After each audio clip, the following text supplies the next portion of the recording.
You're listening to the Veterans Heritage Hour on the Vets on Media Network.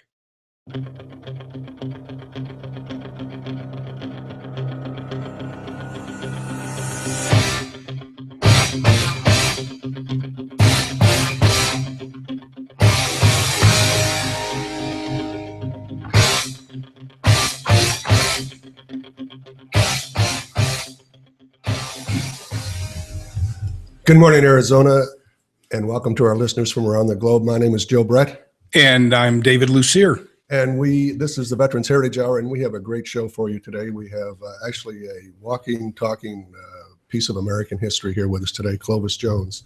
And before we introduce Clovis, I just want to set up next week's show. We have Joe Galloway with us, the author and war correspondent, most famous for the book, We Were Soldiers Once and Young. Absolutely. And Joe will be on with us next week and helping us celebrate, 40, 50 years of service after Vietnam. Exactly. And Joe Calloway has something in common with our guest, Clovis. They were both at the Battle of the Drang Valley, the famous battle which introduced the helicopter assault concept into conflict. And Clovis, welcome to our show.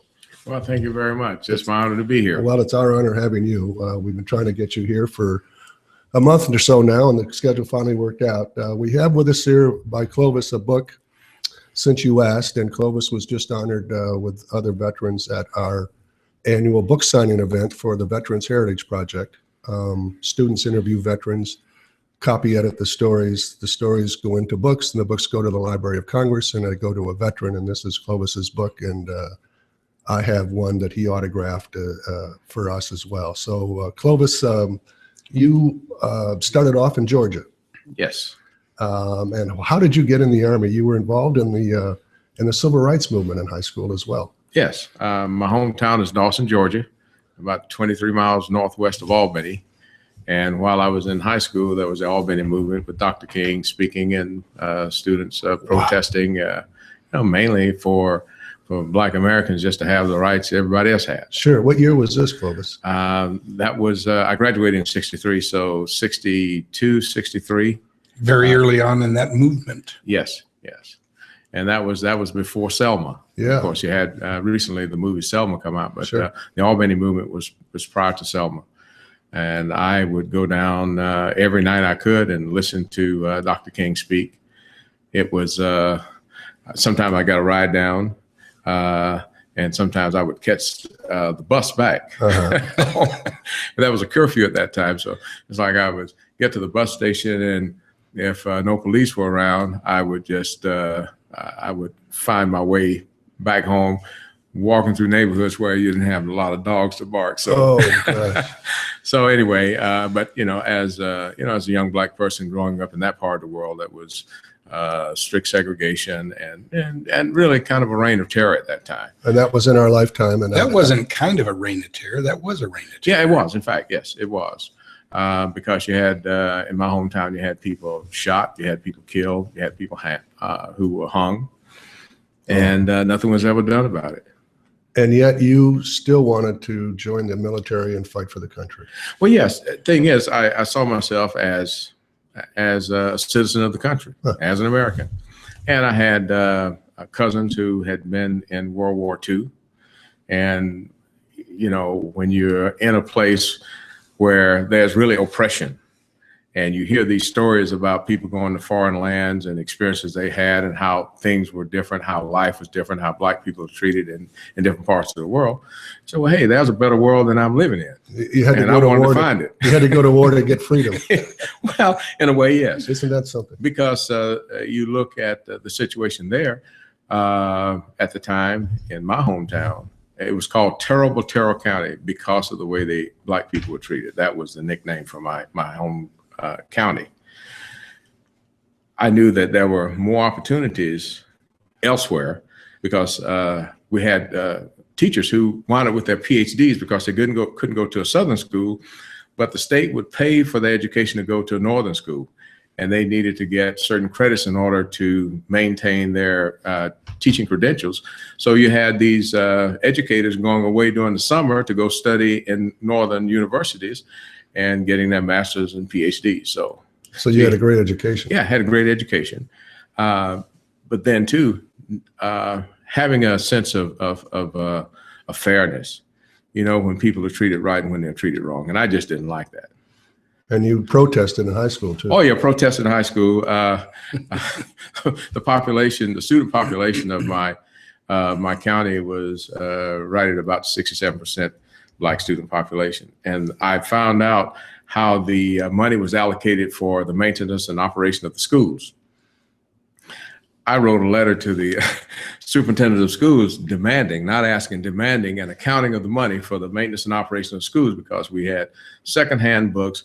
We had to make desks, you know, for students to use in the typing class, perform janitorial service, perform landscaping, all of that. Students did. I'm thinking something is wrong. You pass by the white schools, you know, they've got gyms, they've got, you know, all the modern stuff. Something is wrong with this picture. And to me, it was always about fairness and equality. So so knowing the formula, I said, wait a minute, we should at least be getting 2/3 of the money. and so I wrote this letter, and next day the sheriff shows up. The sheriff? Yeah. And he, I guess, takes me into custody. He tells me to get in the car because he berates me in front of the students who were looking. He called me a knothead. He says, well, you know, we built y'all a brand new school building. And we had a new school building. It was Carver High School. And I quipped back saying, well, brick and mortar does not constitute a proper education. Well, that didn't go over too well. he got a little peeved, and he says, and I'm quoting him, he says, y'all are our niggas. We brought you here, we clothed you, we fed you. Y'all belong to us. You do what we say do. And that was his attitude. And I got put in the back of his car and taken downtown. And the saving grace for me is that he knew my father and he respected my father. He said, something is not right about this. He said that? Yeah. He says, I was told to come and arrest you. He said, but I'm not going to arrest you. I want you to go down where your father worked. My father worked at the local rail yard.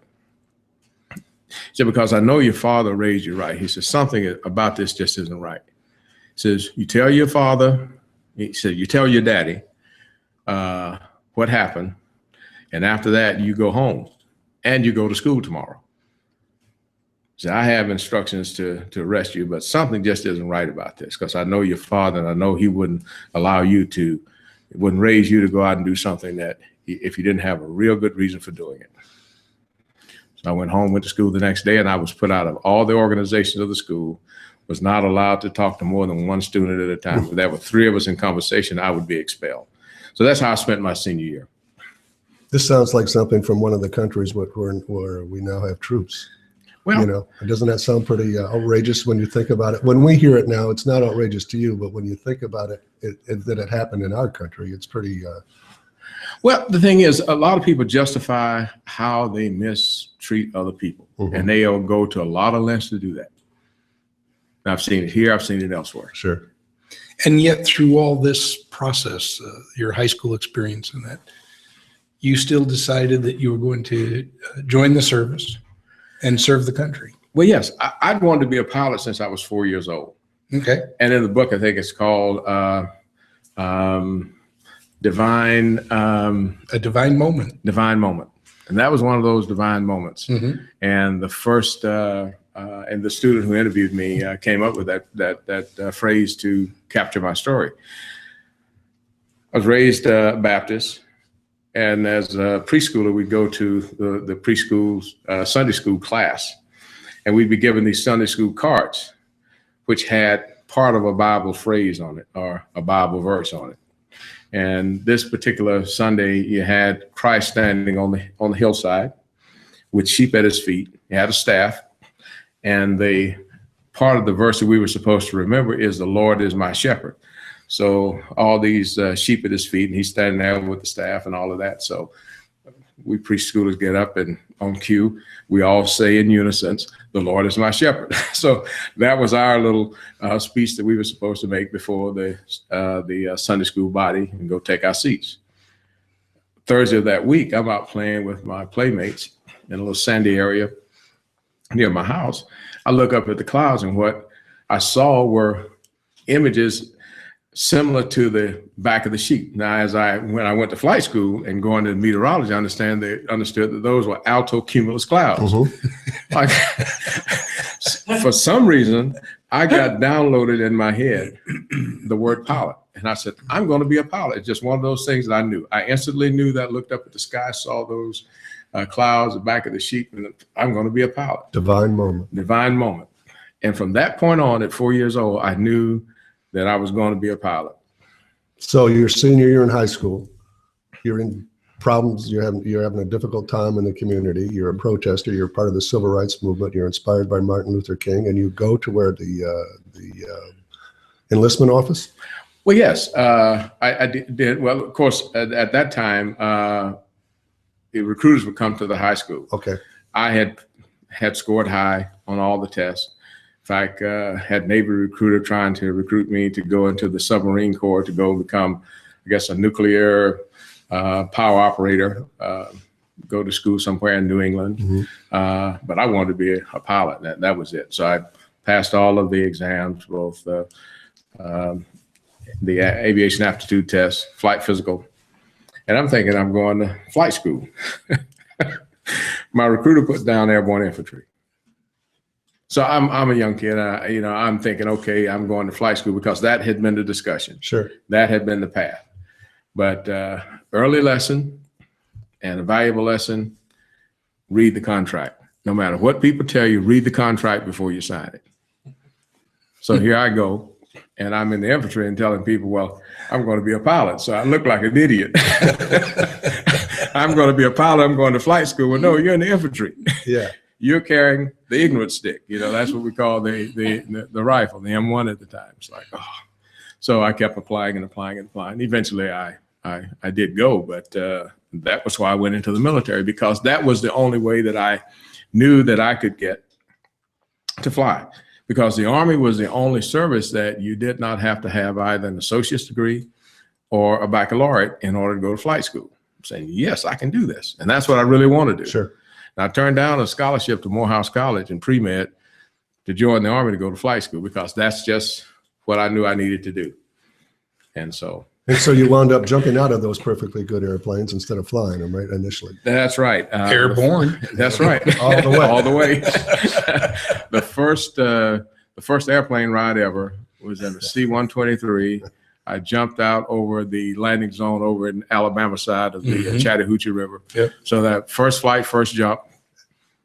Piece of cake? Yeah. So you got a C-123. Yes. I got a C-119. I jumped to 19 too, the C-119. Okay. So 19, 123, and a C-130. So this is now 64, 60? That was January. Now jump school was January 64. And the civil rights movement is cranking along pretty good by that time. Yes, yes. And also the war in Vietnam is picking up at that time. Yes. And so you now are Airborne Infantryman, and you get into the 1st Air Cav. Well, I'm Airborne Infantry assigned to 101st. Okay. And in 65, a lot of our troops went to, from the 101st, were assigned to the 173rd Airborne Brigade. They went to Vietnam. Others from my unit were assigned to what was then the 11th Air Assault Test. I was one of those assigned to the 11th Air Assault Test down to Fort Benning. So we're going through that process. And I was assigned to what was then was the 188th Airborne Brigade, or 188th Infantry, which had been an airborne brigade in the 11th Air Assault. I think it was 1st of July, 65. It was then converted to the 1st Cav Division.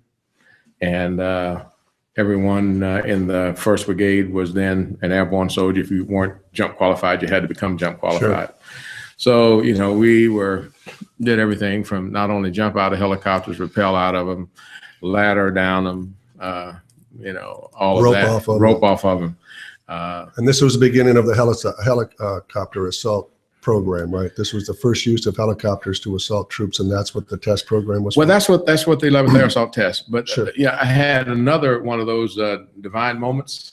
I had 3 in my story. Sure. Another one was it was my senior year, early in the morning. Had done my chores. I grew up in the rural, little farm, so I hear these helicopters, and I look, and the sky is filled, seems like, with probably 150 helicopters. That's a guess. But you had these helicopters out front like they were scouts. And then you had this massive body of helicopters just fly over. It's like, wow, yeah, I'm going to do that. So one day. And the other divine moment was two F-86s. Came north, turned west, and I lived on a hillside, and on one side of the house was a pecan orchard I used to play in. I was about 12 years old. These guys went out of sight to the west, and I'm thinking, I was just enthused to see an airplane fly, that low to the ground, probably about 1,000 feet. They came back below the limbs of the pecan trees. I was standing up, and I was my head was about helmet high to the pilot in the lead airplane. Oh. And they flew underneath the limbs of the trees, climbed up, and headed back to the southeast. And I'm thinking, yes, I'm going to be a pilot. So, those 3 moments, playing as a kid, the F-86s, and all these helicopters. So, yeah, I'm going to do that. Well, you met Duke Schneider, our guest a couple shows ago, was an F-86 pilot. Yeah. He grew up in the cotton fields, and he said, wow, that's what I want to do. Yeah. Same thing. Yeah. Wow, that's exciting. So where did the training go for the first Air Cav? Where did you go to? That's when Hal Moore and that group was forming this unit to go to Vietnam. Well, Hal Moore, I knew about Hal Moore. Hal was the commander of the 1st of the 7th, and of course, airborne soldiers have this attitude: we're the best. Right. But Hal was trained. Hal was airborne, but Hal trained his troops very hard, and he was saying, who are these legs? Airborne, you're a paratrooper. Yeah. If you're not a paratrooper, you're leg. So who are these guys? Because you could hear them training and yelling, and just knew who they were. So he had a reputation of being one of those strong commanders who really trained his troops hard. So we knew of them. I knew of him prior to going to Vietnam. In latter part of that year, I think it was August. I think August or September, we were on boats headed over to Vietnam. And my boat was the USNS Geiger. We landed at Quy Nhon.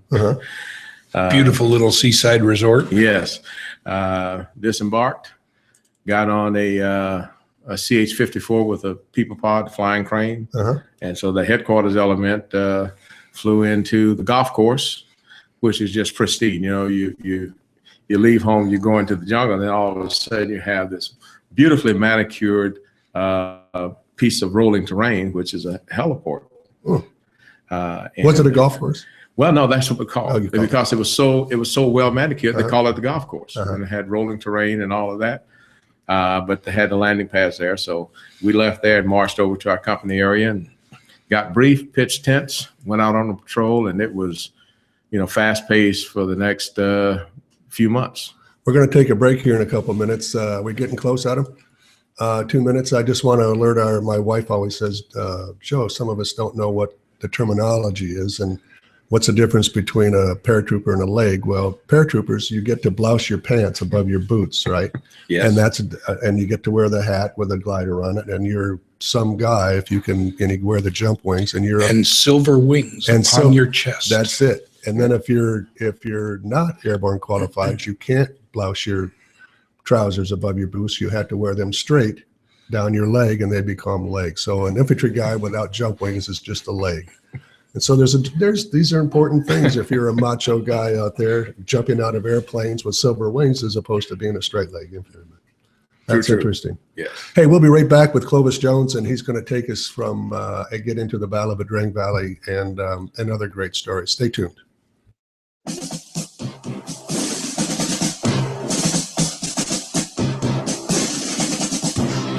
Everyone's going to need an attorney at some point in their life.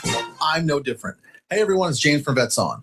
Whether it was my last will and testament before deployment or my ongoing custody battle for my children during my divorce. I needed help, so I lawyered up. If you need help, I urge you to contact Capstrom Law Firm. Capstrom Law Firm in Springfield, Missouri services clients throughout the state in criminal law, personal injury, and family law. With over 13 years practicing law, Tom Capstrom understands both law and court procedures and how stressful they can be. Let Tom Capstrom Law Firm and his dedicated staff take the stress and worry out of a difficult situation by calling him today. We feel so strong about the work that Tom and his staff are doing that he'll be a monthly guest on the show. Tom is a veteran and a listener, for God's sake, so you know the guy is solid and will fight for you. Give Tom a call today by calling 417-864-0552 or email Tom at capstromlaw.com. And don't forget to tell him that Vets On sent you. The choice of a lawyer is an important decision and should not be based solely upon advertising.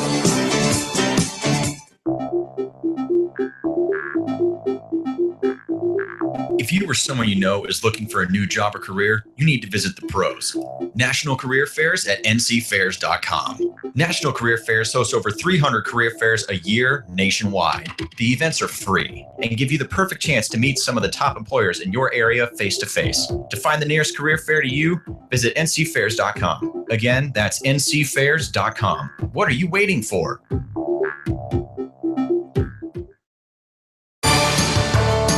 Veterans served us, now it's time we serve them. As a veteran of Afghanistan and Iraq, as well as a current military member deployed abroad, I would like to take a minute of your time to tell you about Patriot Hills of New York.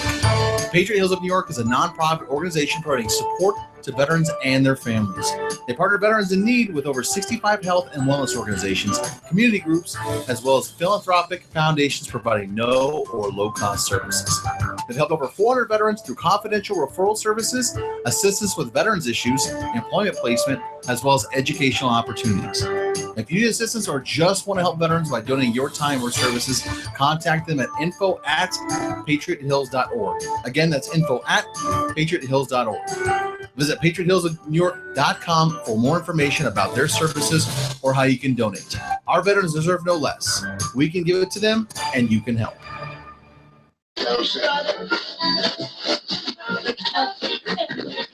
You're listening to the Veterans Heritage Hour on the Vets On Media Network. Hey, we're back with Clovis Jones. The only thing better than the name Clovis Jones is the man himself. Clovis, welcome back, and take us into. You're now in Vietnam. You're in this. You're in the first Cav, and you're getting ready and building up to the famous battle. Well, yeah, we as it turns out, that was the case. Yeah. We just hit the ground as an infantry unit, assigned different missions. You go on them, and we wound up in Pleiku province a couple of times. It wasn't the first time, but we had been there in October, and then in November was really when it was cranking up. Our unit, the 1st to 8th Cav, was at the Katekka tea plantation. That was where we were headquartered. And on the evening of the 3rd of November and 4th of November, Alpha Company of 1st to 8th wound up going in to rescue a platoon from the 1st to the 9th Cav. Their scouts were surrounded and being overrun. And Ted Danielson, who is one of my dear friends and mentors, even though I was an enlisted man, he was from South Carolina, but that was just respect there. Sure. But Ted led his company on the first helicopter night assault in combat. And he called LZ Mary, if anyone wants to look it up. LZ Mary was the landing zone. Ted called it LZ Spiderweb. He said because the green tracers interlocking across that spot that they were supposed to land in looked like a spider web to him. Anyway, he took his company in, and they had an all-night battle keeping this platoon from the 1st to the 9th from being Just overrun. to let people know, green tracers is referring to the tracers that the NVA used, the adversaries. We used red tracers, Americans. So when you saw green tracers, and if they're interlocking and spider webbing, that's a tough situation. Yeah. Well, anyway, first night helicopter assault in combat. That was the 1st to 8th Cav making that operation. I was at this time had been taken out of the line unit as a point man, and I was working in the battalion headquarters as an S1, but we were deployed to the field. And I was considered a field mailman because at Fort Campbell I had been qualified as a mailman. So it was my job to see that all the troops got their mail, no matter where they were. And I took that to heart because I knew how much that communication from home meant to the troops. And just kind of as a side story, we had a mail clerk who felt that he had hours. Troops had been in the field, came back, and they wanted their mail, and he told them he was closed. Well, the guys locked and loaded on him, and they opened up. He opened up the mail room and gave them their mail. So from that point on, so we're not going to have the mail back at headquarters. We're going to make sure it's in the field. So that was my job. Wherever the troops were, that's where I went. Gosh. And so was up at the tea plantation, and there was a lot of activity and movement. Shortly before the Battle of the Drang, which took place on November 14th, we had sent out, had the mission of basically doing some patrols. And our guys knew that that was the division headquarters at Chupong Mountain. Also knew that there were Russian, Chinese, and Cuban advisors. They had heavy weapons. Somehow Hal never got that message. And, Hal Moore, yes. And I know that Joe Galloway thought that they were sent in without that information, but General Schwarzkopf, who was a major at the time at Plymouth Special Forces Base, confirmed to Joe later years that yes, that was a message that was sent, and somehow Hal didn't get it. Wow. But our guys knew that, and we were pulled back. The 1st and 8th was pulled back because we crossed over into Cambodia in, quote, hot pursuit of the NVA. And people in D.C. got really excited about that. People in the Defense Department, they pulled us back. The 1st and 9th Commander lost his job, was sent to Saigon to a desk job. Colonel Martell, who was Kenneth E. Martell, who was my unit commander, he almost lost his job. So we were pulled back. Our whole unit was taken out of the fight, even though it had made the first night heliborne assault, had been engaged with the enemy. We knew where they were. We knew some of their capabilities. We were pulled back and sent back to Unkay on the 13th via truck. Now going through that's a long haul on a truck, because I know that territory. That's true. And so here you are driving through Mang Yang Pass, where the French 100 Mobile had been basically annihilated. And so a lot of us who knew the story and had read the book, Street Without Joy, so we're kind of on edge going through here. Sure. So are we going to be ambushed, or what's going to happen to us? Well, we got back Sunday afternoon. I'm walking through the command tent, and I hear this, the gunfire in the background. You hear this call, the broken arrow call. Sure. What does that mean? So we're going through the comm book and realize that that's a American unit being surrounded, being overrun. Go back down through the company area because I knew everybody in the unit. Because you were the guys, mailman. yeah. Pack your bags. We're on the way back. So Monday, we were right back in the fight. And that was the Battle of the Drang? Yes, yes. So it started that Sunday with Hal and those guys being put in there and not knowing what they were put in the middle of. We were right back out there in the battle on Monday. And that battle went on for how long? About 3 days. And this is the book, We Were Soldiers Once and Young. You can see it in the movies. There's a great movie with Mel Gibson and other great actors in it. And there's a great scene of a helicopter pilot, Colonel Crandall now, who lives here in Mesa, who won the Medal of Honor there. Well, yes, but the first win of the Medal of Honor from that battle was Ed Freeman, Ed Too Tall Freeman. Uh-huh. Ed flew me out of the Drang back to Unkay. And of course, I would tell everybody I wanted to be a helicopter pilot. So me telling Ed that, so when we were out of the valley flying back down to Unkay, he put me in the door gunner seat and put a helmet on me and says, "Yeah, you know how to use this M60?" Yes, of course I do. So. And as we approached Unkay, Camp Radcliffe, the weather got bad and they had to go low level. They pulled their maps out. They got silent for a while. They weren't talking to me over the intercom. And he said, well, we got a little weather coming up. We're going to be dropping down to low level in because we can't stay at altitude. And what he said to me was very encouraging. He says, we respect you infantrymen, and you can tell by it from the book and from the movie, his heroics. And what he was saying was true. He said, we respect you infantrymen. We're going to bring you support if we have to bring it to you in the grass. And I know that when you become a pilot, you're going to do the same thing. And then the grass mean if we got to fly grass top level to get it to you, we're going to get it to you. Yep. And that was just inspiring to me. So that was another one of those moments where, I was just encouraged beyond belief for me. Sure. And you fought in that battle, and then you stayed in the Army for a while after that battle. After that battle, yes. But then I was rotated out a month early. I rotated out in June of '66 because they wanted to stagger the troops coming in. So they didn't want everybody exiting. So I got out of the Army roughly a month early. And had been accepted to fly school and didn't know it. But the first Cav was losing so many troops, they wasn't letting anybody go. Sure. So I had been accepted. I didn't know, and left the Army. What year was this now? 1966, June of '66. Went back humbly asking for the scholarship to Morehouse, which I was granted. And my foxhole buddy, who in the Drang, I'd saved his life, he invited me to come up to Chicago, hang out with him.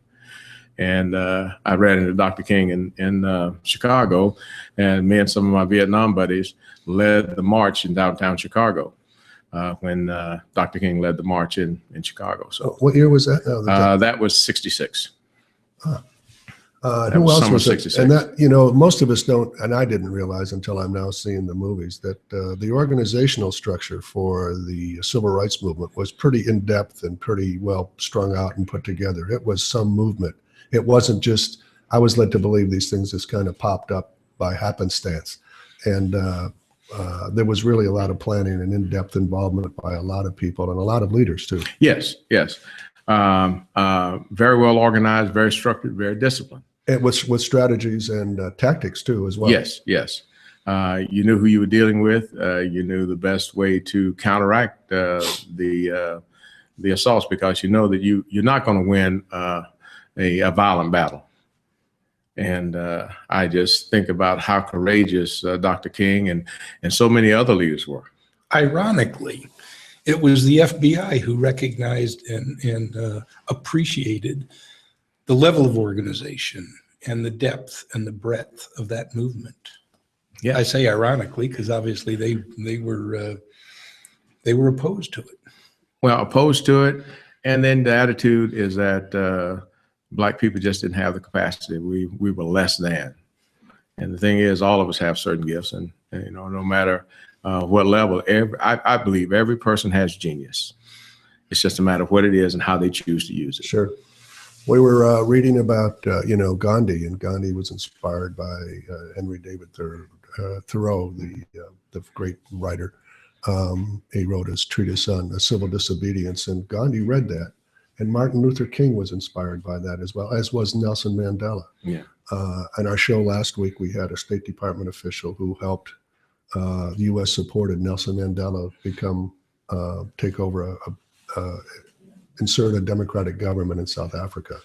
But in this country, it was those leaders who were inspired by that belief system that did the nonviolent. I think of John Lewis with his hands in his pocket getting clubbed to death or almost to death on the bridge in Selma. Wow, what a hero. Well, that, and the thing is that you're not going to outgun people who have more guns than you. You're not going to fight. You're not going to win a legal system or a police system that's opposed to you. So how do you do it? You talk about the tenets that the country was founded on. Talk about all the promises it was made. So, hey, here I am. I made contributions, and basically I'm claiming it. And that takes a whole lot more courage than running someplace with a gun. Sure. So in Vietnam, some of the things I'd seen at home, Vietnam was not that much of a fright for me. Sure. It's like, okay, well, I'm here. All I want to do is make it back home alive. That was it. So you're at Morehouse College now, and in pre-med. You're still an activist at this point in time?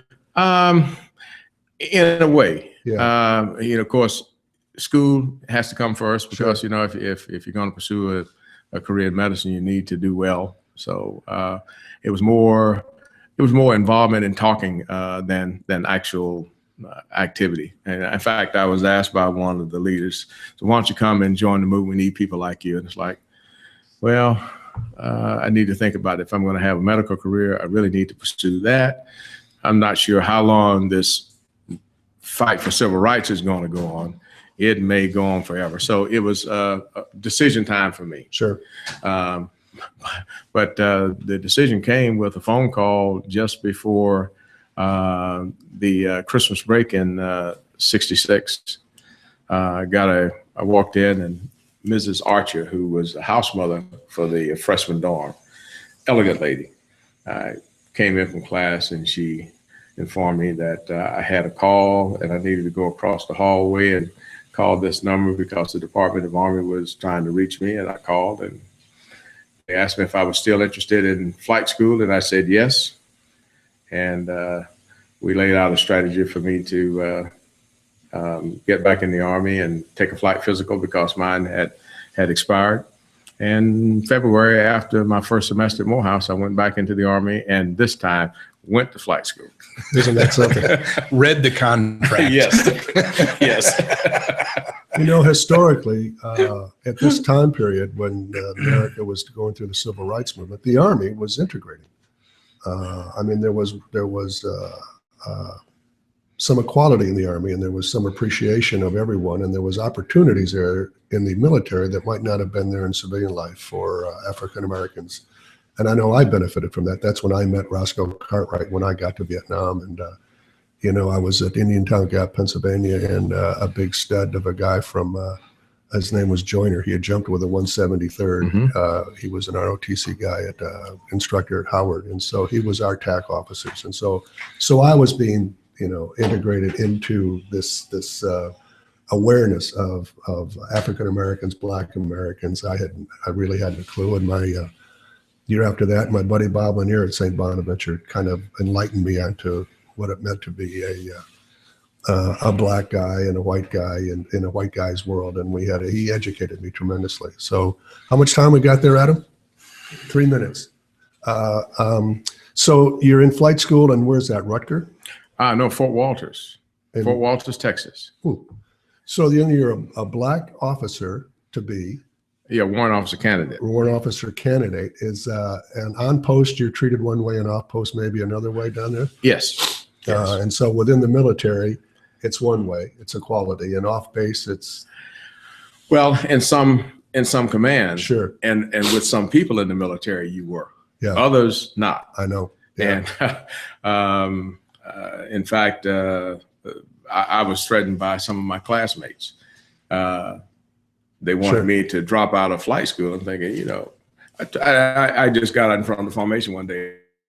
Guys have been to hell and back. And if you want to attack me and assault me, come on.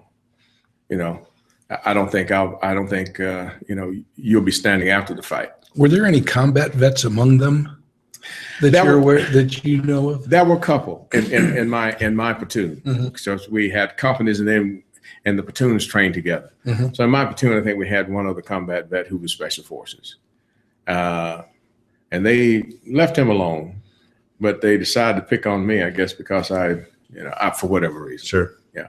But just standing up for myself, and you talk about off post. I bought a car, and off post they had a guy who was drunk hit my car. I called the police and chased the guy out and basically called the police, and they came by. So they let the guy go. But now I'm thinking that had been me hit somebody's car, sure, I think I'd have wound up in jail. So off post, one situation; on post, depending upon whose command you were in, you were treated with respect and with fairness.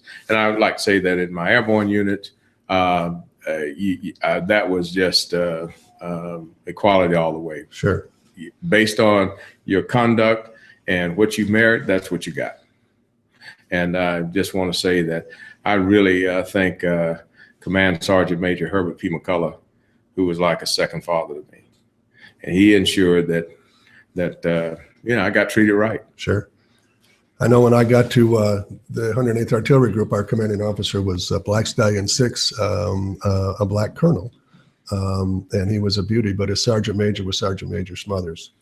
And I happened to call him after the Army, after I was out. He was the mayor of a little town outside of Fort Leavenworth. And I called to thank him for taking care of us young pissant lieutenants and allowing us to act foolishly. And he says, well, we were like fathers, we were looking after you, and we kind of knew what you were all about, and we let you go. And he was a beauty.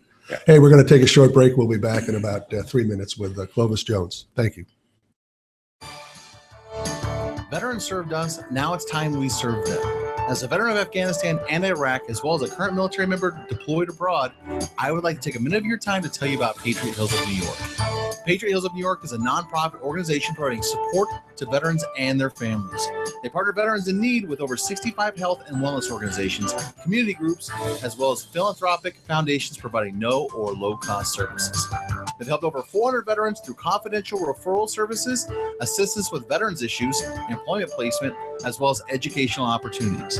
If you need assistance or just want to help veterans by donating your time or services, contact them at info@patriothills.org. Again, that's info@patriothills.org. Visit patriothillsofnewyork.com for more information about their services or how you can donate. Our veterans deserve no less. We can give it to them, and you can help.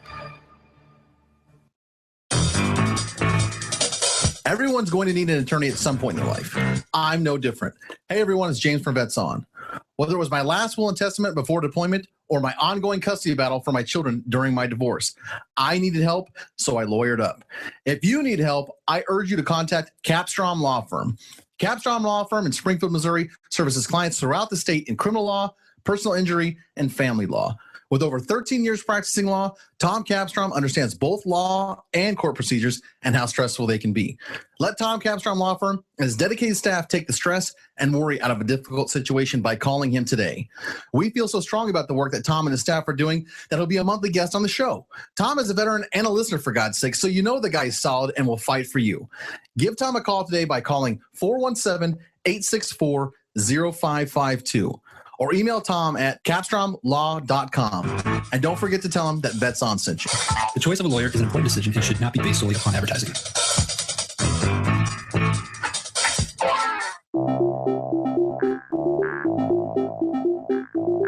If you or someone you know is looking for a new job or career, you need to visit the pros.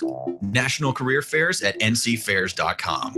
National Career Fairs hosts over 300 career fairs a year nationwide. The events are free and give you the perfect chance to meet some of the top employers in your area face-to-face. To find the nearest career fair to you, visit ncfairs.com. Again, that's ncfairs.com. What are you waiting for?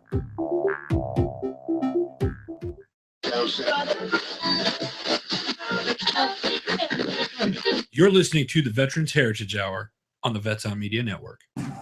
We're back with Clovis Jones. Clovis Jones is leading us from his days as a young student in the Civil Rights Movement to the Battle of the Drang Valley as an Airborne Infantryman, and now we're joining him in flight school to become on his way to the 101st Airborne Division and his second tour in Vietnam. Clovis, well, you're at down in Texas flying, and as a warrant, you're going to become a warrant officer, and eventually you do, and you get into flying gunships. Yes. Well, after primary at Fort Walters, went to Fort Rucker for advance, graduated in April of '68 from flight school, and was assigned to Fort Sill, Oklahoma.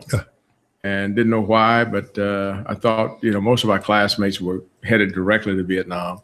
And there were 5 of us in my class who went to Fort Sill, and we were trying to figure out why we were at Fort Sill. I was there in '68, August of '68. Yeah, so it's like, okay, we're here in Fort Sill, and why? And we didn't. So we've been trained to fly the Huey, the UH-1s, and they didn't have any UH-1s at Fort Sill, so we were flying H-23s, which was my primary aircraft in the primary flight school. So we got checked out, and we were flying these commanders around to the various points in the field where they would headquarters for their shoots. Sure. So Was that the old bubble nose baby with the, Yes, with yes. the erector sail tail? Yes. I flew that in Vietnam. I flew in that. yeah, so we're out there doing that, and then all of us got orders to go back to Fort Rucker to become instructor pilots. And what we didn't know is that we were part of the cadre to train the incoming pilots for the second ever Aerial Rocket Artillery Unit. Uh-huh. So we have these 5 graduates from flight school going back to become instructor pilots to train new pilots to become gunnery pilots. So not only were we qualified as instructor pilot, but gunnery pilots. So we did the training, and I left for my second tour in December of '68. 10th of December, '68, going back to Vietnam on an advanced party. Stayed for a year. Initially, we were flying Charlie model gunships. And this was up in Evans and Eagle, up in the 101st? Camp Eagle. Uh-huh. And initially, you had the headquarters battery who went, I think, in November. Sure. And then you had advanced party from my unit, Alpha Battery, going over in December. We had helicopters there, and we started to lay the groundwork to receive the unit. They came in, and we started flying missions. So we had 3 platoons. One platoon was at Camp Eagle. Well, 2 platoons at Camp Eagle, and 1 was at Camp Evans. So you had 1 battery covering the whole area of operation for I Corps, because we were an asset for the entire Corps rather than just the division. So I was up in I Corps up in the DMZ, and I know the 101st had the Ashaw Valley, which we never owned. That was the toughest Yes. spot. That was horrible. And then you also had a mission, I know, supporting Special Forces troops going in and out of Laos and maybe North Vietnam and other places. That was part of your That mission. is true. Those were our Mac v. SOG folks. And so there was a lot of heroism in those units going places. They had to take your dog tags off and things like that to fly Yes, up. And, sign documents that you never talk about it. yeah. Yes. So Well, those documents were good, I think, for 25 years, because a few years ago, Mac v. SOG was kind of uncovered, and they were awarded a presidential unit citation based Really? on their action. Yeah. And that was the first time they kind of came out of the shadows. Well, yeah, I flew quite a few missions with them. Yes. I flew over Hamburger Hill, man, and it was a mound of dirt when I got there, and I was looking for the monument. Same with Quezon. I flew over Quezon. I was looking for the monument because all those battles had taken place prior to me being there. Well, even when I went back in ษ68, the Ashaw was still a very dangerous spot. It never was not a dangerous spot. That True, was true. that was someplace. Out of the Army, you stayed in the Guard, and you get into FedEx. Well, yes, out of the Army. I wound up becoming a second lieutenant 10 days before I ended my second tour. And kind of a battlefield commission, but it was a direct commission. And that was because just leadership skills that they saw that I had. Back to Fort Sill for basic course, and down to Fort Rucker as an academic instructor for the Warrant Officer Career Colleges. And that was a great assignment. Then back to Fort Sill for the Field Artillery Advanced course. And from there, I decided that I really wanted a flying career, and I left the Army rather than pursuing a field artillery career in the Army. And my first flying job was with Suma Corporation. I was hired by Suma, but assigned to the helicopter division. So I, out of Culver City, California, I was flying airplanes and would fly down to the flight test facility at Palomar Airport, fly helicopters supporting the Apache program. So I was among the few people who were there the first time that an Apache took flight. And that was from ground taxi up to a hover and back down. Is that right? And then from there, the envelope was expanded to the max speed that the helicopter could fly. So, Which wasn't much. in comparison. Yeah, in comparison to some, the Chinook still outruns the Apache. We were talking earlier about, the Snake, the Cobra gunship was, and still is in my heart and mind, the best. I mean, it looks like a killer. It is a killer. It's just a great looking airplane. And the Apache, I know, is stunning, but that snake is something. Yeah, I enjoyed flying the Snake. Yeah. It was And the Marines still fly it, and they. Oh yes, and they have upgraded, modernized it, and it is still a wonderful flying machine. And I think the Israelis fly it as well, if I'm not mistaken. I just don't know, but they did it. It's going to be around for a while. Yeah. So then you got, who was the Summa Corporation? What was that? That's Howard Hughes' company. That's the parent company for Howard Hughes. Uh-huh. And Howard wanted to get as much support from people who had experience with gunships. So I was among 5 pilots that were hired, paid out of Summa funds rather than Hughes helicopter funds. So when Howard died, I got laid off, and I didn't wait around. So then it was that, do I pursue another flying job, or do I go back to school? So I went back to Morehouse for another year in pre-med. And I was, when I got out the service, I became a member of the Georgia National Guard. So I was in the National Guard, both in California and Georgia, California, and Connecticut because of where I stayed. Sure. A second flying job after my year at Morehouse, and I decided I could be a good doctor, but flying was where my passion was. Sure. So I got a job flying for Xerox Corporation. So I flew the execs at Xerox around. Up in Rochester. Out of White Plains. Oh, yeah, yeah. We flew to Rochester almost every day, Sure. or wherever the execs needed to go. And from there, I got my first airline job. I was driven out of Connecticut by a blizzard. And I just said, no, I can't do this. So back to California I went, and Western Airlines was my first airline, was there for 2 years. Then Air California, after furloughed from Western, I was there for 3 years, and then FedEx, and flew for FedEx for almost 22 years. Well, around the world. I mean, yes. Oh, yeah. I mean, and you talked about flying into Kazakhstan and over Iran. I mean, you FedEx guys go actually everywhere. Yep, around the world. And you did that around the world several times, I'm sure. But to really exotic places that only FedEx guys probably really go to, right? Well, some very, very nice places, yeah. Yeah. You know, to Malaysia, China, Singapore. My first R&R was to Singapore, and I, going back many years later, just saw it go from really a third world country to just a first class, outstanding, state of the art country. Yeah, I had to go there. I lived in Indonesia, and I had to go in and out of Singapore, and I said, wow, what a great spot that was. Big, beautiful, modern city. Yes. One of the world's great cities. Yeah. Was FedEx a wonderful experience for you? You would seem for them to have you on board would be a tribute to their hiring policy, their personnel policies, et cetera, to take in these best and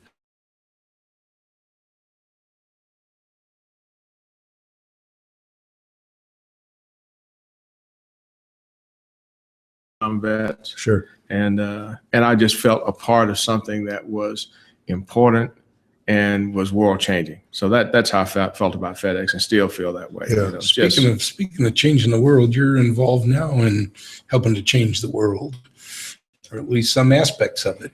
Your mentoring program and activities. Could you tell us about that? Yes, part of early decision I made after I got off probation at AirCal, my second airline, is that I would try and help as many young people who wanted to fly to make that dream come true. And as a consequence, I was involved with the organization of Black Airline Pilots, which is now the Organization of Black Aerospace Professionals. Was secretary, vice president, president, and helped raise money, helped to start programs. And after I retired, there was some students who came out to Transpac Aviation Academy, and I mentored them and basically helped hundreds of young people realize their dream. And you were involved with the local chapter of the Tuskegee Airmen. Yes, I was president of that chapter, the Archer Ragsdale chapter of the Tuskegee Airmen. And you in the Black Aerospace Pilots Hall of Fame as well. Yes. Yes. Which is quite an honor. And currently I'm president of the United States Army Black Aviation Association. Oh. Well, you're in our fan club. Just never stops. And David and I are your president and co-chair of your fan club here. Well, Clovis. thank you so much. Thank you for being with us today. Next week we have, it was an honor, Clovis. This show is going to be a standout. Next week we have Joe Galloway, so tune in next week. And David, do you have any final thoughts? No, I just want to thank Clovis for showing up here and talking with us and spending time with us, and look forward to talking to Joe Galloway next week. We do too, and he was at your battle, and he'll probably remember meeting you. And we have a protege right here, and Ryan is one of Clovis's protege who's sitting in on us, making sure we get it right. Thank you, Adam. I appreciate your efforts, man. See y'all next week. What's so proud?